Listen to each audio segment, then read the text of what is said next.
मैं धन्यवाद करता हूं मैनेजमेंट का, शर्मा जी का, प्रिंसिपल मैम का और सभी टीचर्स का, सभी स्टाफ्स का कि इतना अच्छा आयोजन आप लोगों ने यहाँ पे किया है तो काबिल तारीफ है। जिस प्रकार से देशभक्ति की भावना आप लोगों ने कूट कूट करके बच्चों में भरी हुई है। स्वतंत्रता दिवस आपको पता है कि जैसे कि हमारे यहाँ पे अंग्रेजों का शासन था और अंग्रेजों ने अपने आप को समझ लिया था कि हम यहाँ पे हमेशा रहेंगे, हमें कोई हटाने वाला नहीं, हमारी हुकूमत यहाँ पे हमेशा रहेगी। और भारतवर्ष के लोग बहुत ही कमजोर हैं, बहुत ही अनपढ़ लोग हैं और ये कुछ नहीं कर पाएंगे हमारा। लेकिन हमारे जो पूर्वज थे, हमारे जो नेता लोग थे, उस समय के हमारे जो जज्बाती लोग थे, आंदोलनकारी थे, क्रांतिकारी थे, उन्होंने साबित कर दिया कि यहाँ पे कुछ भी इम्पॉसिबल नहीं है। जिस प्रकार से आप लोगों को पता है कि उस समय में जो लड़ाई लड़ी थी उसमें महात्मा गांधी एक नरम दल के नेता हुआ करते थे, जो असहयोग आंदोलन उन्होंने शुरू किया था। सत्य और अहिंसा के रास्ते पे उन्होंने चल करके फ्रीडम दिलवाई देश को। उसी समय दूसरी तरफ एक गर्म दल का नेता थे जिसमें चंद्रशेखर आजाद, भगत सिंह और सुभाष चंद्र बोस का नाम लिया जाता है। आप लोगों को पता होगा चंद्रशेखर आजाद और भगत सिंह किस प्रकार के नेता थे। उनको कोई फिक्र नहीं थी किसी चीज की, उनको सिर्फ और सिर्फ आजादी चाहिए थी। देश के लिए देश को आजाद कराना है, यही हमारे उद्देश्य है। घर परिवार कुछ नहीं है उसके लिए। और इतनी कम उम्र में उन्होंने इतना बड़ा सेक्रीफाइस किया, ये हमारे लिए, आप लोगों के लिए, सबके लिए सीखने वाली बात है। दूसरी तरफ सुभाष चंद्र बोस का देखिए, सुभाष चंद्र बोस ने आजाद हिंद फौज खड़ी कर दी और उनका एक ही नारा था कि देश को आजाद कराना है। उनका नारा था, तुम मुझे खून दो मैं तुम्हें आजादी दूंगा। शायद आप लोगों को पता होगा।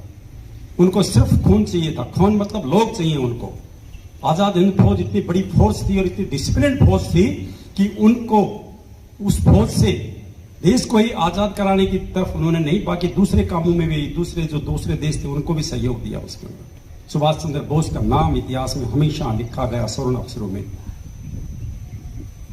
इसके बाद में मैं बताना चाहूंगा आपको कि मैं फौजी होने के नाते, आप लोगों को पता है कि देश को आजाद करा दिया। देश को आजाद कराना बहुत बड़ा संघर्ष था, लेकिन देश को आजाद कराने के बाद उसको सुरक्षित रखना उससे बड़ा संघर्ष था। 4 युद्धों का सामना करना पड़ा देश को, 1962, 1965, 1971 और 1999। 1962 चाइना के साथ युद्ध हुआ। हिंदू चीनी भाई भाई कह करके उन्होंने धोखे से हमारे ऊपर अटैक कर दिया और अटैक में हमें काफी नुकसान उठाना पड़ा, क्योंकि उस समय देश और हमारी सेना हम उस लायक नहीं थे कि उनका मुकाबला कर पाए और हम उस धोखे में रह गए, हिंदू चीनी भाई भाई के नारे के धोखे में रह गए। आप लोगों को पता होगा कि 1962 की लड़ाई में रजंगला का नाम सुना होगा शायद आप लोगों ने, जो सबसे ऐतिहासिक है। रजंगला पे वहां पे मेजर शैतान सिंह की कमांड में चार्ली कंपनी हुआ करती थी, कुमाऊं रेजिमेंट की। 120 लोगों की पोस्ट थी जिसमें मेजर शैतान सिंह जिसके कंपनी कमांडर थे।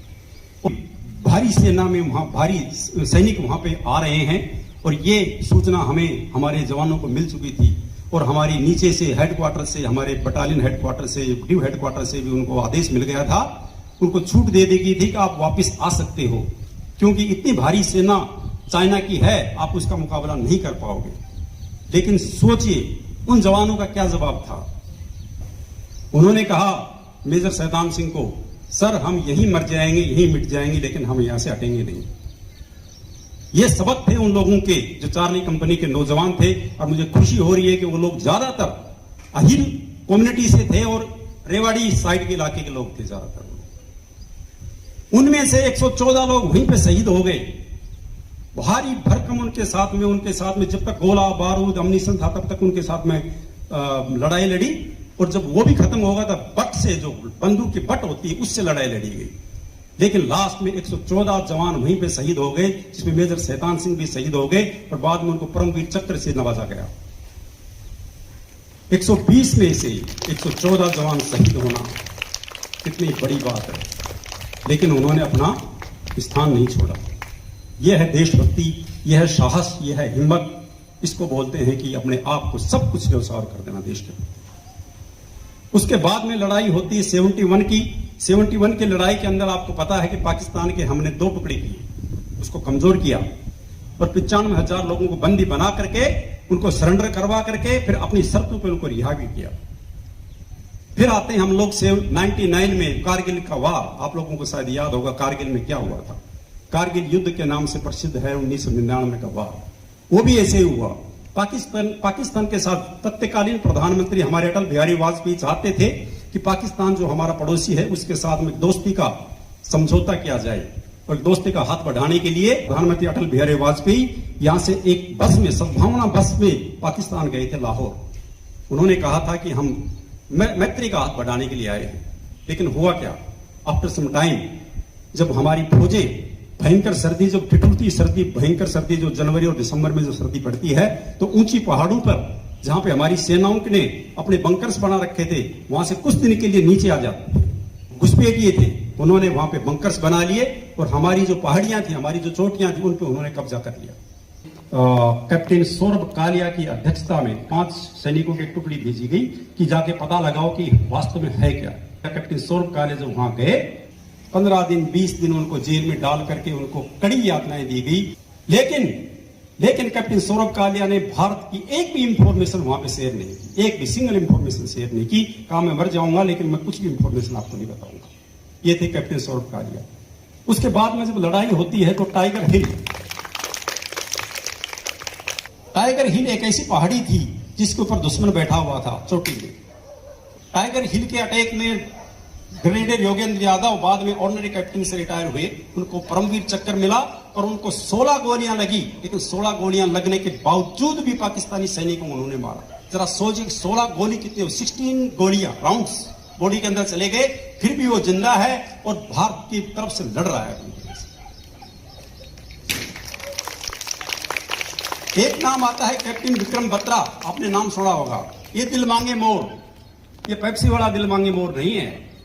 उनका कहना था कि मैंने एक पोस्ट जीत ली, दूसरी पोस्ट जीत ली, तीसरी जीत ली, और कितनी पोस्ट जीतनी है मेरे को, मेरा दिल मांगे मोर, बहुत कुछ जीतना है मेरे को, बहुत कुछ हासिल करना है मेरे को, बहुत कुछ पाकिस्तान से मेरे को अपनी जमीन को छुड़वाना है। ये था दिल मांगे मोर। और आपको पता होगा कि 527 शहीद हुए थे हमारी सेना के जवान, लेकिन उसके बावजूद भी लड़ाई को जीता हमने और जीत हासिल की, पाकिस्तान को वहां से खदेड़ा।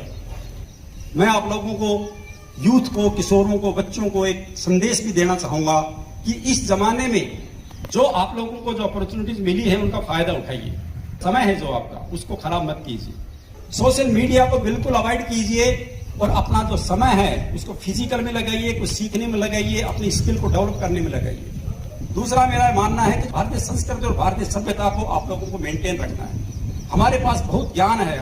तीसरा ये मेरा मानना है कि लाइफ में कुछ बनना है तो ऐसा कुछ करना है जो दूसरों को देने की बात करें।